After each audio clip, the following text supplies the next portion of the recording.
이 직업은 절대 변명이 통하지 않는 직업이다 라는 게 저한테는 굉장히 매력적으로 다가오더라고요. 근데 사실 쉬운 직업은 아니죠. 왜냐하면 경쟁도 치열하고 또 사람들 상대하는 대표적인 직업 중에 하나고, 이래서 첫 페이지에 써져 있는 그 내용들을 여러분들이 다시 한번 읽어보시기 바라는데, 저는 우리 직업에 대해서 여러분들이 시작할 때 좀 확신을 가졌으면 좋겠어요. 우리가 어쨌든 자격증을 취득하고 일을 하잖아요. 뭔가 약간 좀 전문성을 갖춘 전문직이다 이렇게 볼 수가 있는데, 또 현장에서 우리가 하는 일을 보면 약간 뭔가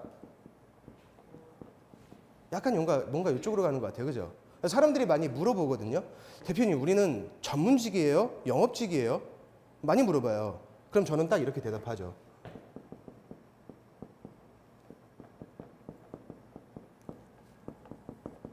전문성을 갖춘 영업직이다. 사실 말장난이에요. 일단 이 직업을 하면서 먹고 사는데 지장이 없으려면 요거를 잘해야 되는데, 어제 먹었던 거 오늘 똑같이 먹고, 오늘 먹은 거 내일 똑같은 거 먹고, 모레도 똑같은 거 먹고 그러면 안 되잖아요.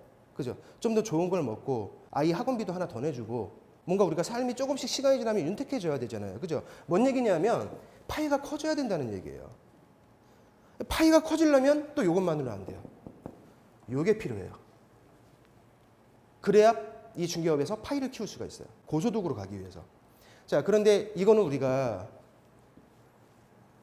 이 전문성이라는 거는 사실 책에 있는 걸 말하는 건 아니잖아요. 그죠? 우리가 공인중개사 시험 볼 때 우리가 공부했던 지식이 여기 이만큼 있으면 실무에서 필요한 지식은 사실 여기 이만큼 있잖아요. 따로 놀잖아요. 그죠? 교집합은 요 정도만큼밖에 안 되더라. 시도지사가 허가권자이건 시군구청장이 허가권자이건 그 우리가 실무에서 알아서 뭐 할 거예요? 전혀 필요 없죠. 도로명 주소를 왼쪽에서 오른쪽으로 붙이든 오른쪽에서 왼쪽으로 붙이든 우리하고 뭔 상관이에요. 그래서 우수한 성적으로 장원급제를 한, 정말 만점에 가까운 장원급제를 한, 지금 따끈따끈하게 자격증을 딴 사람을 여기를 딱 데려다 놓고 지금 여기 이사 나가는데 가서 공과금 정산하고 와 이러면 머리를 극적극적 거리고 있죠. 왜? 안 배웠으니까. 원래 우리 업무는 아니지만 우리가 항상 서비스로 하고 있는, 또 특히 주택에서는 업무용 부동산에서는 공과금 정산 웬만하면 안 해요. 우리가 주택에서만 하고 있는 거예요. 사실 귀찮으니까 본인들이 하려면 못한 건 아닌데, 귀찮으니까 그냥 해달라고 하는 거죠. 그리고 누구나 다 해주니까. 네, 누구나 다 해주니까 또 이제 당연한 걸 줄 알고. 그죠? 근데 원래는 우리 업무 아닌 거 다들 알고 계시죠? 서비스로 해주는 것 뿐이죠. 우리가 그래서 이 부분을 채워나가야 된다. 이 부분을 결국 채워나가야 결국 우리가 이거를 할 때 파이를 점점 키워나갈 수가 있다. 그래서 내가 전세방, 월세방, 풀옵션 단기임대 딱 여기까지만 하다가 오피스텔도 좀 할 수 있고, 내가 아파트 입점 부동산에 들어가 있는 건 아니지만 그래도 아파트 손님이 또 생기면 공동중개라도 가서 할 수 있고, 매매 신고를 어떻게 하는지도 알고, 조그만 근린상가 요만한 거 나왔다, 매매로 나왔다, 팔 수도 있고, 나중에는 여기까지 가야 된다. 지금 당장은 아니겠지만 자신 있죠? 여기까지 가요? 여기까지 가야 돼요, 우리. 그래야지 여러분들 넉넉하게 볼 수 있어요. 원래는 제가 이 얘기를 하려고 했던 게 아니라 지금 요 얘기를 시작했던 이유는 어쨌든 간에 우리가 영업직입니다. 현장에서는 우리는 영업직이라고 생각을 해야 돼요. 이걸 갖추긴 당연히 해야 되겠지만 영업직이라고 생각해야 돼요. 그런데 우리가 하는 영업은요, 일반적인 영업직들하고 좀 그 궤가 약간 달라요. 예를 들어 설명드릴게요. 저는 이제부터 일반 영업사원이에요. 어느 회사에 있는. 자, 그러면 이런 영업들은 어떠냐? 첫 번째로 공통적인 게 상품이 이미 정해져 있어요. 물건, 상품이라고 할게요. 상품이 정확하게 정해져 있어요. 이 상품, 이거 이렇게. 그제도, 어제도, 오늘도 취급하는 게 똑같아요. 완전히 똑같아요. 내일도 모레도 똑같을 거예요. 그러다가 시간이 지나서 신제품이 하나 나왔다라고 하면 거기다 신제품 하나 딱 끼워 넣는 거죠. 그죠?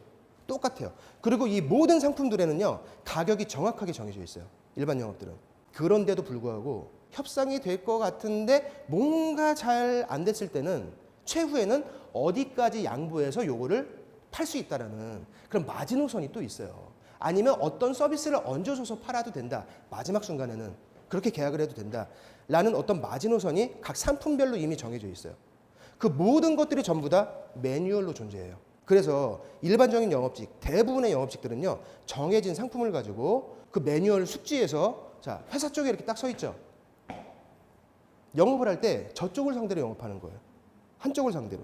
이쪽만 설득하면 계약이 나온다. 영업의 방향이나 협상의 방향이 한쪽으로 간다. 설득의 방향도 한쪽으로 간다. 이게 일반적인 영업의 특징이죠. 자, 근데 우리 중개사는 어떻죠? 그렇죠. 일단 가운데 딱 쓰죠. 나중엔 누구 편을 좀 더 들 수는 있겠지만 일단 시작할 땐 가운데 딱 서서 양쪽을 상대로 영업이 나가고 양쪽을 상대로 협상을 해야 되고 이 양쪽에 있는 사람들이 어떤 사람들이에요? 입장이 완전히 정반대죠. 이런 사람들을 우리가 이제 끌어오는 거죠. 어디까지 끌고 오냐? 중요한 건 그걸 우리가 모른다는 거예요. 현장에서 그걸 우리가 알 수가 없어요. 얘가 양보할 수 있는 마지노선이 어디까지고 얘가 양보할 수 있는 마지노선이 어디까지인지 이게 정해져 있지가 않아요. 해봐야지 알아요. 이게 우리가 하고 있는 영업의 특징이죠. 왜 이렇게 자꾸 뻥 터져요? 아, 뭐가 어떤 게요? 실무에서 겪었던 그런 것들? 근데 그만큼 우리 이 중개업이 사실 쉽지 않다는 거죠. 저는 이 중개라는 단어가 들어가는 이 직업은 조금 난이도가 있다. 일반적으로. 일반적인 영업보다는 난이도가 있다. 대신 우리가 계약이 나오면 돈은 양쪽에서 받죠.